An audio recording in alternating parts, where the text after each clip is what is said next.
Hello, I am Michael Carini, and this is my senior cat, Mimi. I'm a full-time career artist. I call my process Acrylic Alchemy, and it is about utilizing or transmuting your darkness, your pain, into something beautiful. And in doing so, you take away the power that it holds over you. Through my work, I like to explore the interaction and intersections of time, space, and reality, something that I deal with as an artist that is neurodivergent and dealing with traumatic brain injury on this perpetual journey of recovery. The collection I've been focused on lately is my Portals to a Better Place, and I like to capture the moments between the breaths, the echoes of the soul.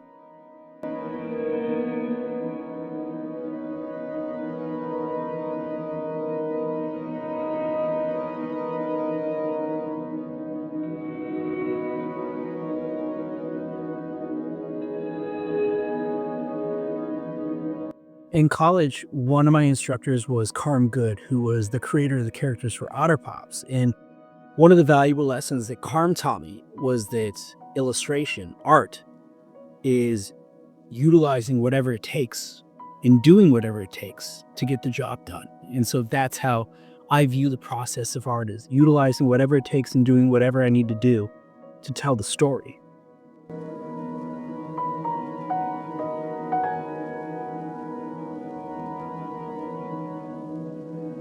There are definitely formulaic elements to my work, but I always try not to be too rigidly formulaic, because although I have a great appreciation for science and the components of alchemy, I want to make sure that I am still making art and that I'm always exploring and continuing to be on this journey to find myself.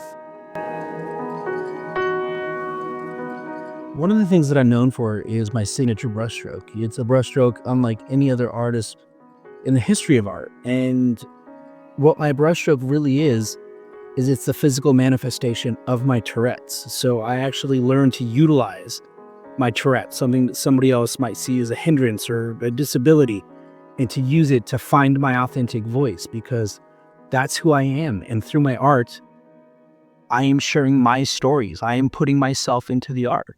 After the traumatic brain injury from my car accident, I just went right back into the studio. I didn't have clarity. I couldn't clear my thoughts or process information, and sometimes I still struggle with that. But I just put it in the art. If I felt jumbled or couldn't figure things out, then I put it in the art. If I had a moment of clarity, I put it in the art. Whatever I feel, I put it in the art. I feel like as long as you do that, you can't really go wrong. The Tourette's, the traumatic brain injury, they don't define me, but they are parts of who I am. They're tools in my repertoire, like anything else, like a palette knife or like another tool that I might use for my art. And I've learned to embrace them and to accept who I am. And art has helped me to accept who I am and to share who I am, to hopefully help others accept who they are or find out who they are. I've always felt out of place, and art's been the only way that I could really ever communicate with the world.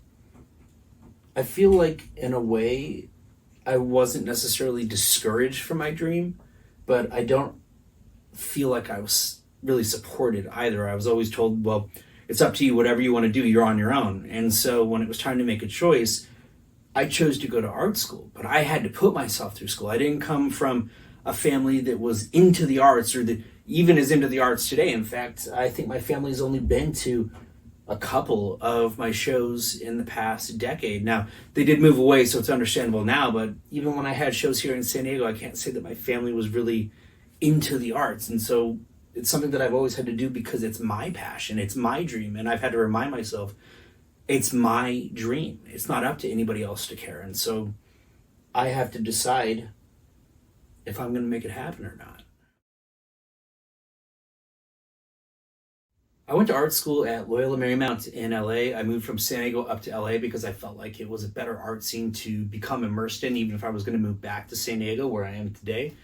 And I found a great mentor in Jane Brucker. And Jane Brucker introduced me to her mentor, Roland Reese.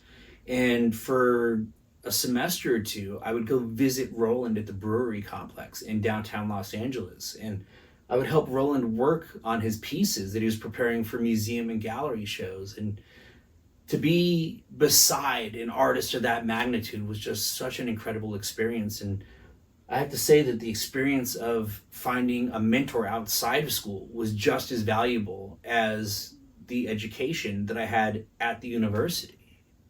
And earlier on in my career, I was actually known for being a representational artist. I used to do these hyper realistic dogs on abstract color grids, and people started to know me as the dog guy. And once I felt like I had cultivated my abilities and that I could create anything that I wanted to, I became more interested in exploring the boundaries of the mind in abstract art. And with abstract art, I actually find it to be a challenge because the greatest challenge for me is letting go. And if I'm painting a painting of a dog, I know what the dog is supposed to look like. But when you're telling a story through abstract language, who's to say? I guess just you. I lost my father to suicide before I was a year old, and it's something that I've struggled with myself. I had an assault and battery in 2009, and I was on the colorful end of that. The woman that I loved disappeared in 2015 and still hasn't been found. And in 2023, I had a violent car crash that gave me another traumatic brain injury. There's a lot of pain, and I need somewhere to put that. And that's why I'm so grateful for art and for acrylic alchemy, the ability to utilize that darkness and to turn that into something positive and beautiful for the world, because I think people really need hope right now. They need something to believe in. And a lot of times I feel like what I'm doing is I'm trying to create hope for others because I need something to believe in right now. It's all I have left is hope. I put it all in the art, the good, the bad, the trauma, the pain, the struggles. There's a lot of darkness, a lot of pain that I have, but I'm able to share that and turn it into something beautiful through that process of acrylic alchemy, through painting, through art. The advice that I would give to any artist is the advice that I would give to myself: to share your story, to be authentic, to be raw, to be vulnerable, and to put that out there. And I think that if you do that, no matter how it looks aesthetically, there's beauty there. There's someone out there that can relate to that, somebody that can appreciate that. And that's why, even though my work doesn't always fit into the mainstream, I feel that I'm being true to myself. I'm being authentic, and someone out there will connect with that. I've never been a fan of the word coaching, and I don't even know how I really feel about the term mentor because I'm in the thing and I know how I feel about myself. But I do try to help other artists on this journey because I know what a struggle it's been for me. And I know where I would be or not be if I didn't have my art. And I want to lighten the burden and make the path a little bit easier for those behind me. I don't want them to have to feel the weight that I did or to carry the burdens that I had to carry. I think it's natural for people to want to fit in, but I'm somebody that can never really fit in because I'm just wired a little differently. And I ultimately had to come to the conclusion that maybe I wasn't meant to fit in, that maybe I was meant to stand out.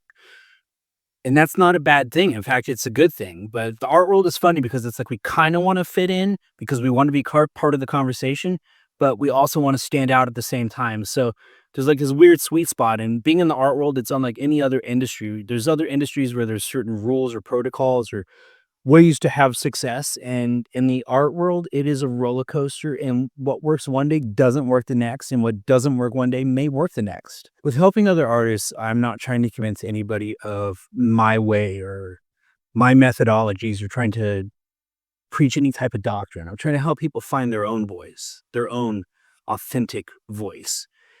Even if that means, and particularly if that means that their voice is not mine, their voice should not be mine. Their voice should be their own. Your voice should be your own.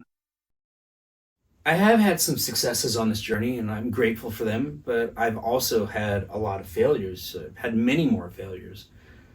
And I try to be very transparent about that, to share the totality of the journey because I think a lot of us get disillusioned by social media and the glory moments that people project. And I don't want to be that person. I don't want to be that artist. I want to be honest with people about the journey. I think that it absolutely is worthwhile and I think that it is possible. But it is hard. But in life, we got to choose our hard because security is an illusion. And I'd rather fight for my dream than for somebody else's. So Monday, I had this wild unicorn of a day where I sold 6 paintings to a collector.